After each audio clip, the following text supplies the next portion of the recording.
চাঁপাইনবাবগঞ্জের শিবগঞ্জ উপজেলা ও পৌর বিএনপির উদ্যোগে ফ্রি চিকিৎসা ও বিনামূল্যে ওষুধ বিতরণ করা হয়েছে 24শে জানুয়ারি, শুক্রবার সকাল 9টায় শিবগঞ্জ বালিকা উচ্চ বিদ্যালয়ে। দিনব্যাপী গরিব ও অসহায় রোগীদের ফ্রি চিকিৎসা ও ওষুধ প্রদান করেন নাক, কান, গলা ও থাইরয়েড রোগ বিশেষজ্ঞ ও সার্জন, নাটোর মিশন হাসপাতাল ডাক্তার মাসাসি তমিওকা, জাপান।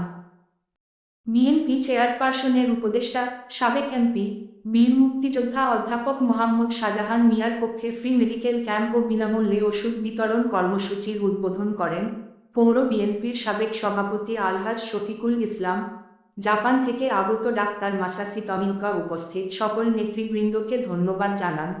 এ সময় আরও উপস্থিত ছিলেন উপজেলা বিএনপির সাবেক সাধারণ সম্পাদক সারোয়ার জাহান সেন্টু, উপজেলা যুবদলের সিনিয়র যুগ্ম আহ্বায়ক আলী আহমেদ বাবু, পৌর বিএনপি সাবেক সাংগঠনিক সম্পাদক তশিকুল ইসলাম, সাবেক ছাত্রনেতা হাফিজুর রহমান সুমন সহ সংগঠনের নেতৃবৃন্দ।